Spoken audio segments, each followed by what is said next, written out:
and I have a very special guest today, which is World Press Freedom Day. It's Bryan Dobson of the RTÉ, who on Friday, on World Press Freedom Day, will be broadcasting his last ever News at One, and therefore drawing to a close a fantastic 37-year career with the Irish National Public Broadcaster. So Bryan, this has been the British Ambassador's residence for 70 years, and for more than half that time, you've been bringing us, the essential public service of broadcasting the news to people across this country.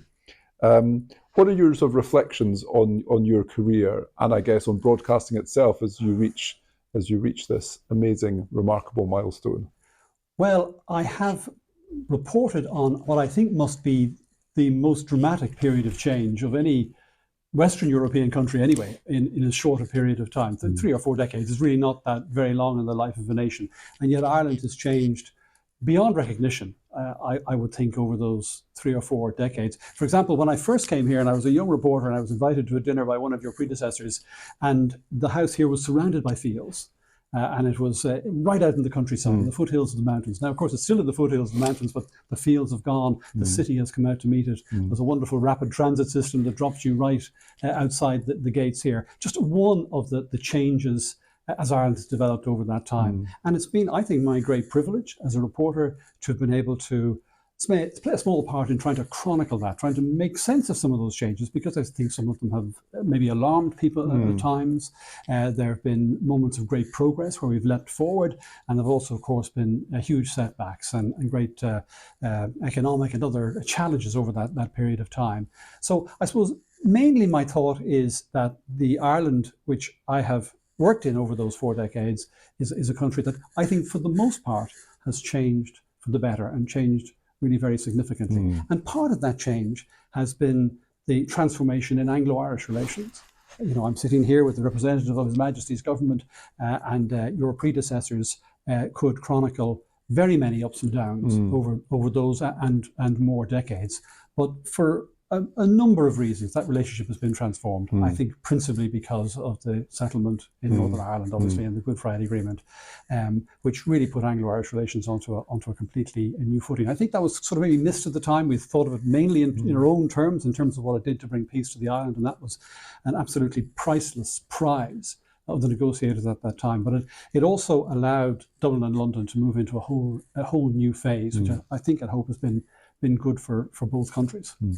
You broadcast from Castle Buildings, I think, didn't you, on the 10th of April, 1998? And I've seen some of the footage of that. That must have been an extraordinary moment, because I guess for anyone living on this island, these islands, so much of the previous 2 decades had been, people had thought about Ireland and Northern Ireland through the terrible prism of the Troubles, and any journalist would have broadcast so many appalling, so desperate stories. And here was a moment of real hope. But I think in those 2 or 3 days in Belfast, you must have gone through a sort of a roller coaster of emotions, thinking it was going to break down, it was going to come through, and in the end, there you were, being able to tell viewers across the country that if not peace had come, a peace agreement had finally come. What was that like that as a journalist, but also as an Irishman? Oh, it was a moment of tremendous pride and relief and joy. And I had grown up here in the south. With, if you like, the violence as a sort of backdrop to our lives. Every morning, as a youngster going to school and later in college, the radio would be turned on, and there'd very often be reports of the most appalling atrocities carried out by all sides, dreadful violence, dreadful suffering. And like a lot of conflicts, it seemed intractable. It was very hard to see a resolution. It was very hard to see how this might end. So the fact that it did end, the fact, first of all, we had the ceasefires, and then we had a political settlement. Now, of course, Good Friday was just the beginning of a long process. There were very many other hurdles to be overcome. But I suppose one of the things that I think the lesson of Good Friday is that politicians, professional politicians, sitting down, negotiating, making compromises, doing the deals, fulfill an absolutely essential function in our democracies.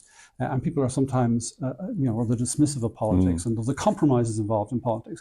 But it was compromises that delivered the Good Friday Agreement, and indeed have had to be crucial part of the negotiations that have come along in the meantime.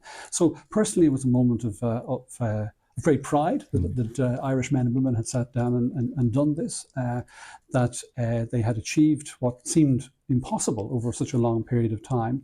And I remember that Friday evening in April, as you say, there was a sort of sleety rain falling, and Bertie Ahern and Tony Blair were on the steps of the rather brutalist, anonymous looking office building where all this was, the negotiations were carried out, announcing that a deal had been done. George Mitchell coming forward, the applause of the negotiators around the table. And another moment that really sticks in my mind from that occasion, you say there was ups and downs, the deal was going to be done, then there were problems. I arrived on the Friday morning at the negotiation centre, and the late Seamus Mallon, who subsequently became Deputy First Minister in the executive, was standing outside with a group of SDLP colleagues. I think he was having a little cigarette break. And I walked up to him and I sort of said, "Morning, Seamus," and I shook his hand. I said, "How's it going?" And he gripped my hand, and he didn't let go. And he looked me in the eye and he said, "We're going to do it. We're going to get this deal over the line." And the phrase, the hair stand up on the back of your neck, because here was somebody who had dedicated his life to the peaceful resolution without violence, the differences between people north and south and between the different communities in Northern Ireland. And I suppose it was his and John Hume's vision that was being realised that day. He famously called it Sunningdale for slow learners, didn't he? Because Sunningdale had been the unsuccessful power sharing attempt that had been tried in the mid 1970s, 25 years before. You talked about politicians, and I think I agree with you. Politicians are often a much maligned breed, but they are sort of public servants just as much as public service broadcasters or officials. Of all the politicians, maybe this is an unfair question, but of all the politicians you've interviewed down the years, is there one interview or one politician that sticks in your mind for whatever reason? And is there also a politician who you wish you'd been able to interview but couldn't? Well, I suppose to the latter question first, like a lot of people in my generation, I covered the transformation in South Africa, and I was there in 1994, and I'd love to have interviewed Nelson Mandela. Yeah. He did come here, but it was a colleague, Olivia O'Leary, I remember at the time, who got that interview, and I was a very young reporter at the time. I wouldn't even have been in the frame for it. So I suppose, in terms of the ones that got away, that would definitely be one of them. It is, I suppose, a bit insidious to pick out particular political figures, but I've interviewed every Taoiseach, every Irish Prime Minister since, I think, Albert Reynolds, and they've all been. I mean, I think I find this about all political figures at the top, at the most senior levels, they are bright, capable, intelligent people who are, in the case of all our Taoiseach and other top government ministers, are in it because they want to make Ireland a better place. They're in it because they want to. They want to serve the public, and obviously they have to cope with all kinds of pressures and all kinds of difficulties along the way. And I suppose the other thing as a reporter I look for is ones that will, as we say in our business, give us a line. That will give us some news. And again, all of them that I've interviewed over the years, I think understand that if they're going to give an interview, they need to say something. Yes. They need to give some value. And I think they've all understood that and in my case, it's from Albert Reynolds right through to Leo Varadkar. I haven't interviewed Simon Harris yet as Taoiseach. I've interviewed him as a minister. I imagine another sort of highlight of your time as a broadcaster must have been when you presented the memorable RTÉ coverage of the late Queen's historic state visit to Ireland in 2011. And in my time here, not least after Her late Majesty's death, I've been really struck by how much that visit meant to people on an individual, personal, emotional level often, not just as a great breakthrough in the relationship, a great triumph of statecraft, but how many people from all sorts of persuasions in Ireland felt that her coming and what that visit entailed meant a lot to them sort of personally. Often someone described it as sort of lifting a burden from their shoulders. Tell us about what it was like to be involved in the broadcasting of that. And did you get a sense, as you were sort of broadcasting it, that this was really something that was a big inflection point in the relationship, or was it only afterwards that sort of the realization dawned? No, I think at the time it was very clear that this was a real moment of change and transformation. As I often say, there are just a few occasions in my career, and I was expecting most journalists' career, where you actually see the page of history turning. And that most definitely was one of those. And I think that we had that feeling from almost she stepped off the plane. People remember her bowing at the Garden of Remembrance, all of that. And I think it did have a huge impact here in the Republic, because when I talked earlier about the Good Friday Agreement and the political settlement, that for a lot of people on this side of the border was something that was somewhat distant. There was a huge relief. The violence was over. The politicians were working together. They were working together to try to improve the lives of ordinary people in Northern Ireland, and everyone applauded that. But I don't think really we grasped the transformative effect of the political settlement of Good Friday on Anglo-Irish, British-Irish relations, I think for most people until that visit. I think that's the moment that people realised something very profound has happened here. And the response to her visit, the way the momentum built during the 3 or 4 days, it was hesitant at the beginning. I remember one of my colleagues, one of my editors, saying, "Well, now how do we refer to the Queen? Do we say the Queen? Not our Queen." And I said, well, once she's here, there's no other Queen on a visit, so I think we can safely assume. So we were sensitive about how.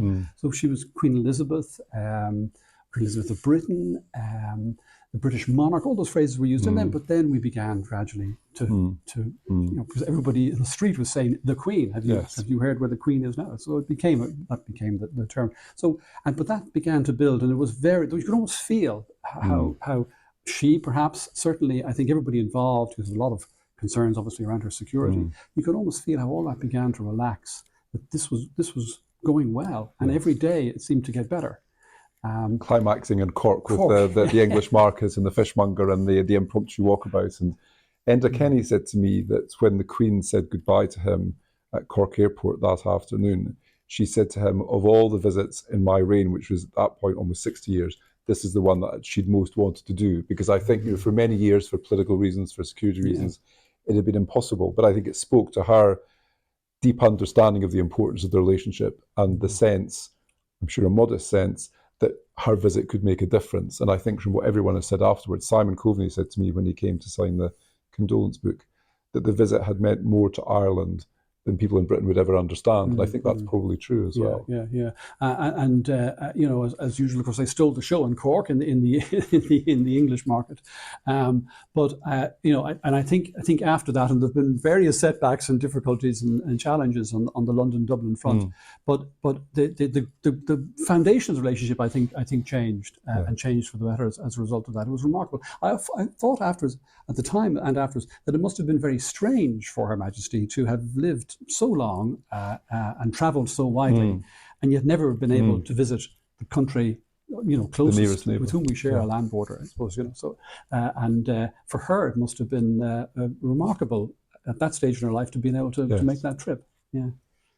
You talked about how Ireland had changed in the last 30 plus years in the course of your career. Broadcasting has obviously changed massively and is changing almost, you sense, at sort of exponential speed. We're recording this on a series of iPhones here in the residence. Technically, broadcasting has changed, but I guess broadcasting and public service broadcasting's place in the landscape is very different now from what it would have been even a few years ago. As we reflect on World Press Freedom Day and the critical importance of public service broadcasting in this very fractured media and social media landscape, how do you see the evolution that's happened, but also how do you see the future and the crucial role that journalists do in sort of connecting politics and the people, if that doesn't sound too pompous? Yeah, well, I don't think so, because I think a free press is essential to a free democracy, and I think reliable, trustworthy information is the absolute essential ingredient of that. And it's very alarming what's happening on social media and with AI and with the development of fake news. I mean, I could probably be replicated by artificial intelligence. So what do you trust? And I think that then brings back audiences to the point, what's the source of your information? Where is this coming from? And why is this information being put out? By whom?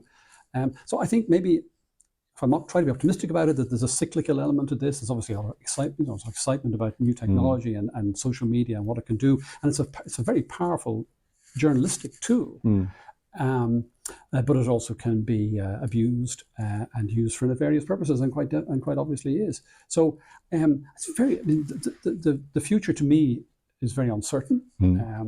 I take some comfort in the fact that we still have quite large audiences in this country for mainstream media, for want of a better phrase. But we don't be complacent about that, because younger people are less likely to watch and listen to what we do. So we have to connect, I think, more effectively with younger audiences.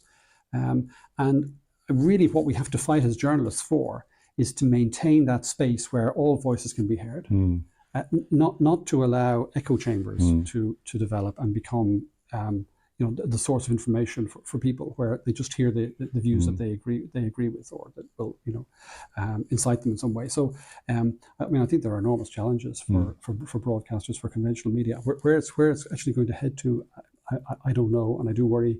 I do worry for what it might mean for our democracy. We've got a lot of elections coming up this year and next.